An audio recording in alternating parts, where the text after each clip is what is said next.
सुप्रभात विद्यार्थियों, मैं सुमन आपकी हिंदी की अध्यापिका आज फिर एक नए अध्याय के साथ आप सबके समक्ष प्रस्तुत हुई हूँ।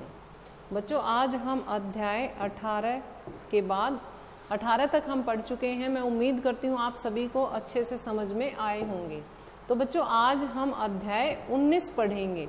हमारा जो 19वां अध्याय है वो है शब्द और वाक्य रचना की अशुद्धियाँ। तो हम यहाँ देखेंगे कि शब्द रचना किस प्रकार से की जाती है और हमारी जो वाक्य रचना होती है, शब्द और वाक्य रचना में जो हमारी अशुद्धियां रह जाती हैं उनको हम किस प्रकार से दूर कर सकते हैं। अभी हम यहाँ देखते हैं कि शुद्ध वर्तनी की हमें क्यों आवश्यकता पड़ती है। वर्तनी और उच्चारण जो है हमारा शुद्ध होना चाहिए। शुद्ध और उचित प्रकार से हमें वर्तनी और उच्चारण, अपना लेखन और उच्चारण में हमें शुद्धता की बहुत आवश्यकता होती है। शुद्ध और उचित, ठीक है। वर्तनी में जो हमारे अशुद्धि के कारण हैं, फिर हम अब उनके बारे में जानेंगे कि हमारी वर्तनी में अशुद्धि के क्या क्या कारण हैं।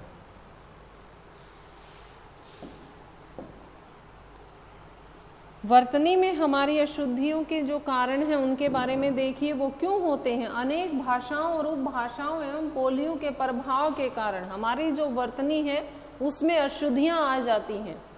फिर लिपि के संबंध में अपूर्ण जानकारी का होना। हमें लिपि के बारे में जानकारी पूर्णतः नहीं है कि लिपि कैसी होनी चाहिए, क्या होना चाहिए।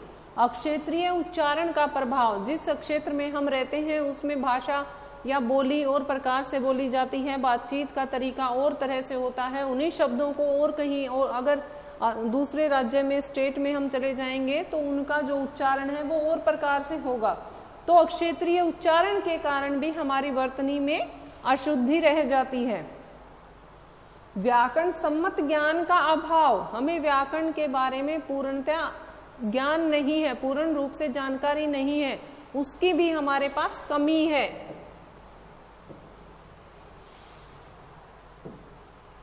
फिर है लेखन कला में शीघ्रता के कारण त्रुटि। क्या है? लेखन कला में शीघ्रता के कारण त्रुटि। हम लिखने में बहुत जल्दबाजी करते हैं तो उसके कारण भी हमारी कुछ ना कुछ त्रुटि हो जाती है। कंप्यूटर व टंकन प्रचलन के कारण अशुद्धियां, जब हम कहीं लिखते हैं तो कंप्यूटर के द्वारा अगर हम लिखते हैं तो कई बार हम शब्दों को उसमें से कीपैड से यूं का यूं उठा लेते हैं, तो शब्द जो हम लिखते हैं वो कंप्यूटर वैसे के वैसे नहीं लिखता, उनमें कोई ना कोई कमी, कोई अशुद्धि जरूर रह जाती है।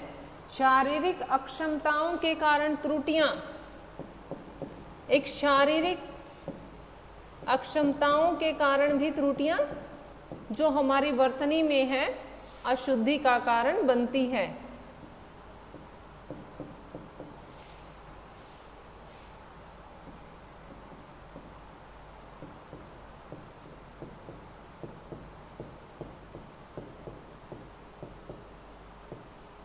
कोई दाएं हाथ से लिखता है, कोई बाएं हाथ से लिखता है, कोई शारीरिक रूप से विकलांग है, कोई उंगली से, कोई हाथ से, तो इस कारण भी हमारी वर्तनी अशुद्ध रह जाती है, अशुद्ध हो जाती है। इसके बाद देखिए, अशुद्ध शब्दों का हम शोधन किस प्रकार से कर सकते हैं। एक तो है इसमें स्वर संबंधी अशुद्धियां। हमारे जो अशुद्ध शब्द हैं उनको हम किस प्रकार से शुद्ध कर सकते हैं। सबसे पहला है स्वर संबंधी अशुद्धियां।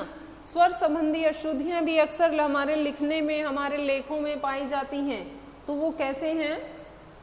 सबसे पहले देखिए, अ और आ की अशुद्धियां। जैसे भागना शब्द है, भागना, इसको हम भगना लिख देंगे तो ये कैसा होगा? अशुद्ध होगा। इसका शुद्ध क्या है? ये जो है इसका शुद्ध रूप है। फिर और देखिए, जैसे लगान, लगान, ये शुद्ध है लागाना, लागान या लागाना। इस प्रकार से अगर हम इसे लिखेंगे तो ये कैसा शब्द होगा? अशुद्ध होगा। ई और ई की अशुद्धियां, जो हमारी ईकार है उसके कारण भी काफी अशुद्धियां हमें देखने को मिलती हैं। अब जैसे उपाधि शब्द है, इसका शुद्ध रूप क्या होगा? उपाधि का बताइए आप लोग, मैं इंतजार में हूं।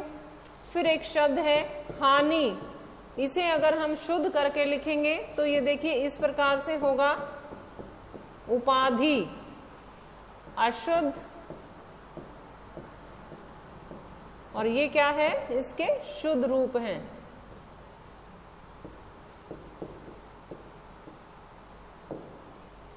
फिर है बच्चों ई और यी की अशुद्धियां, ये भी बहुत सारी देखने में मिलती हैं। जैसे एक शब्द है धरा शाई, इसको हम बोलेंगे धराशायी। इसका जो शुद्ध है वो ऐसे होगा, धराशायी। तो यहां ये क्या है? ई और ई के कारण भी अशुद्धि मिलती हैं। अब प्रभु शब्द है,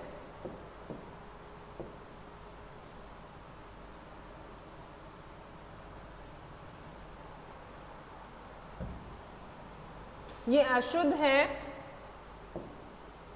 दुकान है, ये दोनों ही अशुद्ध हैं। इनका जो हम शुद्ध रूप लिखेंगे प्रभु और दुकान, इस प्रकार से हम लिखेंगे तो ये शुद्ध होगा। तो ऊ और ऊ के कारण जो अशुद्धियां पाई जाती हैं वो इस प्रकार से होती हैं, जिनका कि हमें उचित रूप से लेखन करना चाहिए। ए और ए की अशुद्धियां ये भी बहुत देखने में आती हैं। जैसे शब्द है ऐसा, ये अशुद्ध है। ऐसे ही एक शब्द है सैनिक। सैनिक में भी अगर हम उच्चारण सही नहीं करेंगे तो हम नहीं जान पाएंगे कि इसमें कौन सी मात्रा आएगी। ये देखिए, ये ऐसा लिखा जाएगा, ये ऐसे लिखा जाएगा, ये इस प्रकार से लिखा जाएगा बच्चों। This is right. इसके बाद देखिए ओ और औ की अशुद्धियां।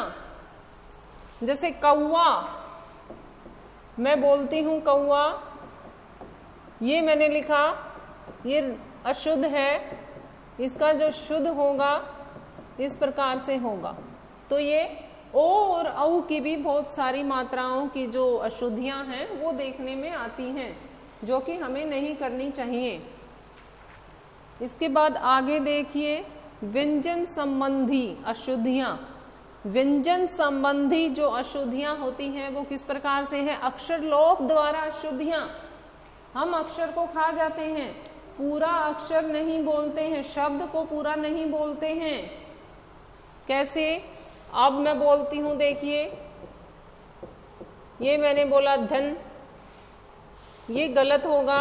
इसका जो शुद्ध रूप है, ये द्वित्व के कारण भी हो जाता है ऐसा।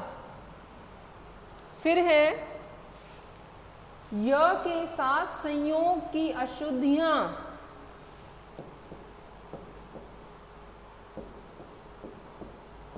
इसका उदाहरण देखिए,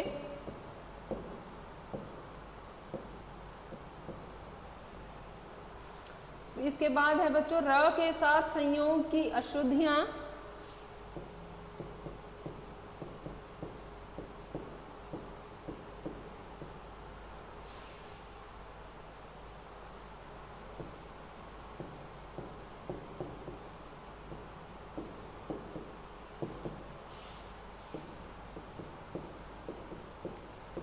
ये है र के साथ संयोग की अशुद्धियां। इनका किस प्रकार से हम निवारण कर सकते हैं?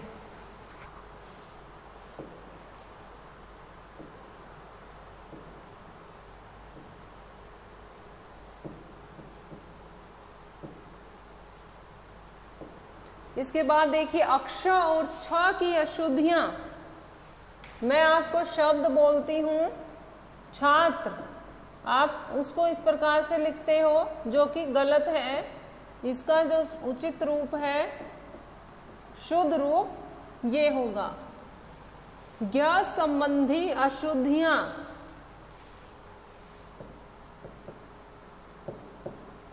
आरोग्य शब्द बोला मैंने आरोग्य, जो कि गलत है। आरोग्य इसको हम इस प्रकार से लिखेंगे तो ये क्या होगा, ज्ञ संबंधी अशुद्धियां। षट और षठ की अशुद्धियां, मैंने शब्द बोला पुष्ट, लेकिन कुछ बच्चे इसे लिखेंगे पुष्ट, जो कि गलत होगा। न और म की अशुद्धियां,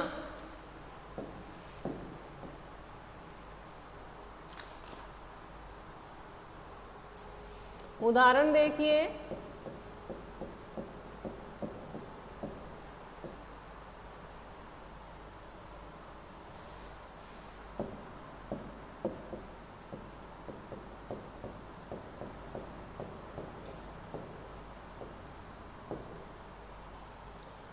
अनगिनत, अनंत, अनगिनत, इसका ये होगा शुद्ध रूप अनगिनत।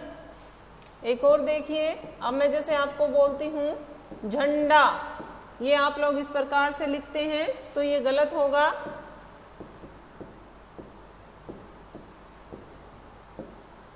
ठीक है। फिर है बच्चों विविध संयोग।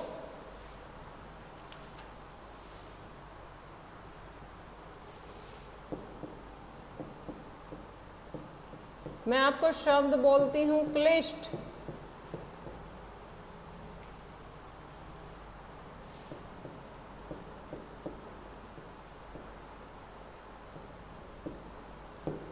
क्लिष्ट देखिए इस प्रकार से हम लिख सकते हैं। कई जगह देखिए 2 बार एक व्यंजन को बोला जाता है, जैसे उल्लेख, आपत्ति, तत्व, उल्लंघन। तो व्यंजन द्वित्व होने के कारण भी अशुद्धियां हमें देखने को मिलती हैं। मैंने शब्द बोला उल्लेख, अगर हम इसको इस प्रकार से लिखेंगे तो ये क्या होगा, अशुद्ध होगा। इसका शुद्ध रूप ये होगा। तो यहां क्या था, व्यंजन द्वित्व था, इसके कारण यहां अशुद्धि हो गई। स्वर संधि में अशुद्धियां, स्वर संधि में देखिए किस प्रकार से अशुद्धियां हो जाती हैं। अत्याधिक शब्द को बहुत से बच्चे गलत लिखते हैं।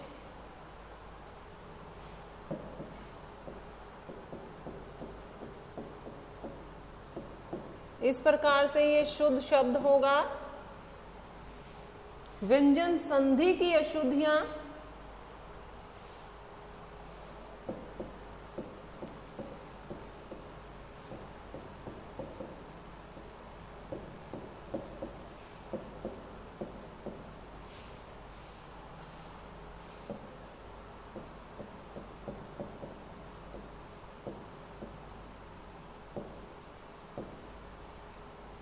इसके बाद देखिए बच्चों विसर्ग संधि में जो अशुद्धियां होती हैं वो क्यों हो जाती हैं, किस प्रकार से हमें अशुद्धियां देखने को मिलती हैं।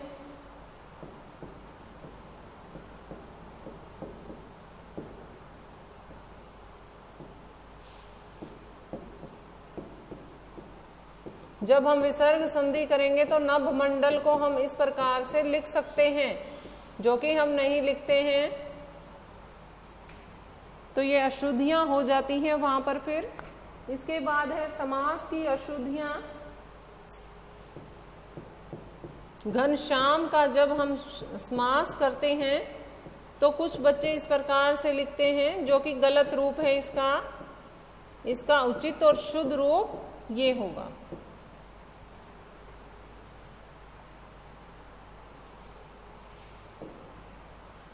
आगे देखिए, लिंग अशुद्ध वाक्यों का जो शोधन है वो हम किस किस प्रकार से कर सकते हैं। लिंग संबंधी अशुद्धियां उसमें हमें देखने को मिलती हैं, जैसे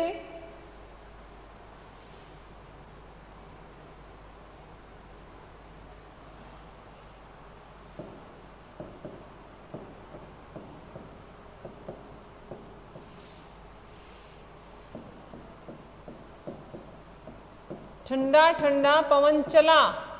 यहाँ क्या है, पवन स्त्रीलिंग का शब्द है, तो यहाँ क्या हो जाएगा, ये क्या है, लिंग संबंधी अशुद्धि है। यहाँ हो जाएगा ठंडी ठंडी, और यहाँ हो जाएगा चली, पवन यो का यो रहेगा। इसके बाद है वचन संबंधी अशुद्धियां।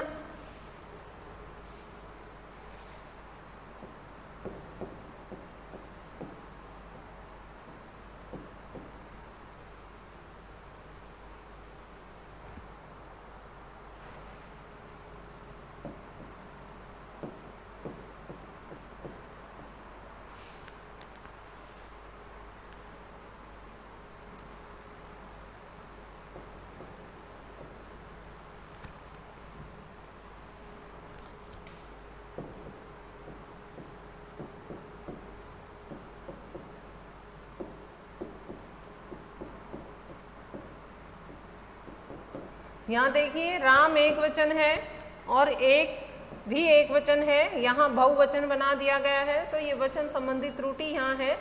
राम की एक किताब है, ये इस प्रकार से हो जाएगा।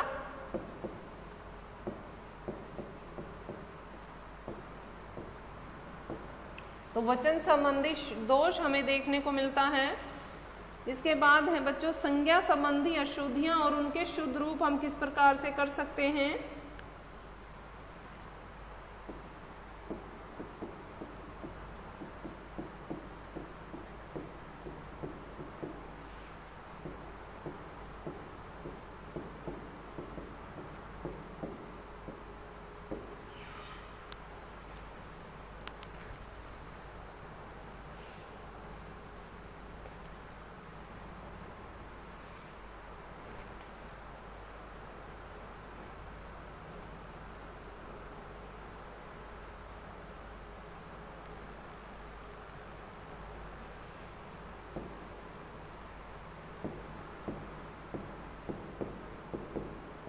ये संज्ञा संबंधी जो अशुद्धि है वो इस वाक्य में थी, जो कि गलत हो गया वाक्य, इसकी वजह से ये सही रहेगा इसका। इसके बाद है बच्चों सर्वनाम संबंधी अशुद्धियां।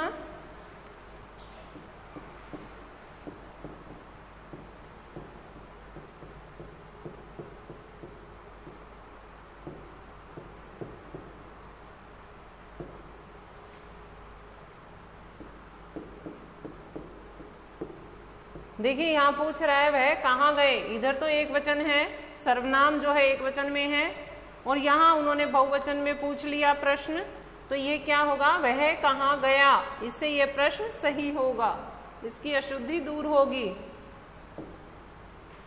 आगे है बच्चों विशेषण संबंधी त्रुटि किस प्रकार से रह जाती है। मैं कमीज सफेद पहने हूं,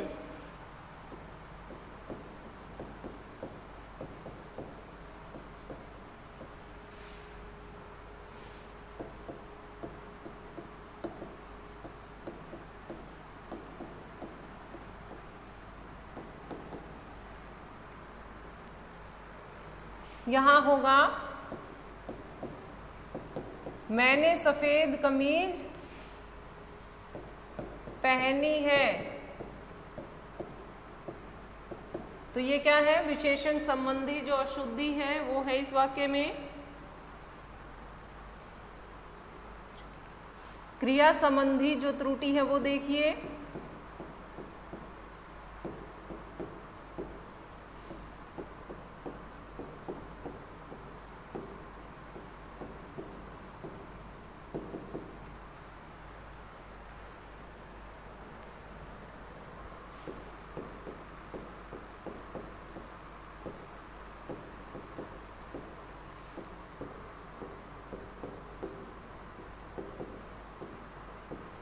इसका जो सही वाक्य होगा वो ये होगा, क्रिया संबंधी त्रुटि, यहाँ क्रिया संबंधी त्रुटि है, राम पुस्तक पढ़ चुकी है। ये चुकी जो है यहाँ स्त्रीलिंग में है, राम पुल्लिंग में है, राम ने पुस्तक पढ़ ली है। इस प्रकार से ये क्रिया संबंधी त्रुटि जो है इसकी दूर होगी। आगे देखिए क्रिया विशेषण संबंधी,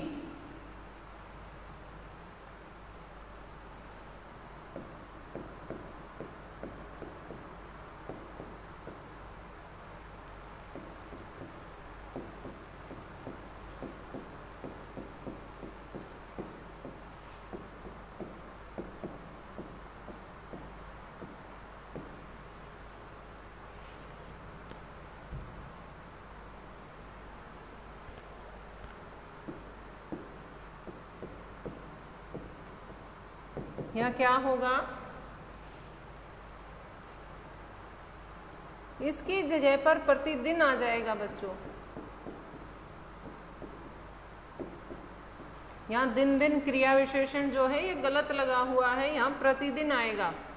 इसके बाद है संबंध बोधक संबंधी जो त्रुटि है वो किस प्रकार से होती है।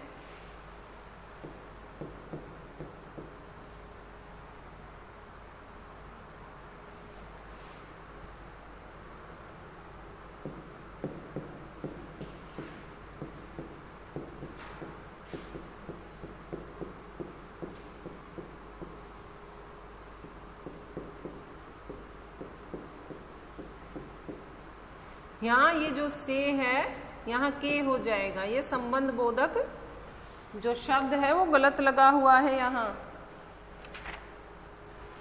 फिर देखिए समुच्चय बोधक जो संबंधी त्रुटि है वो कैसे रह जाती है। जो लोभी है फिर वह साधु नहीं है, जो लोभी है वह साधु नहीं है।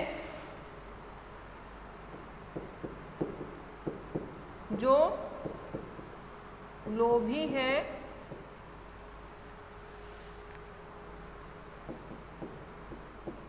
फिर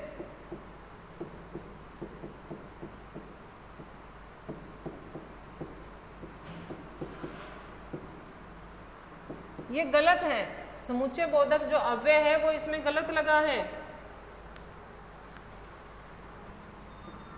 यहां ये हट जाएगा, ठीक है। फिर है विस्मय आदि बोधक संबंधी जो त्रुटि है वो कैसे रह जाती है।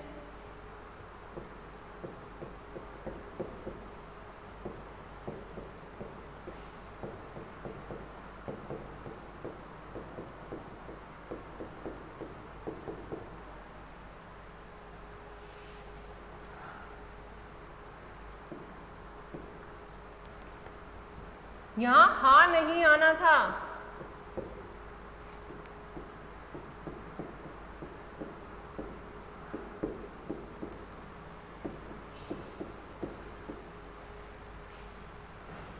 वो देखिए सांप को देखकर घबरा गया।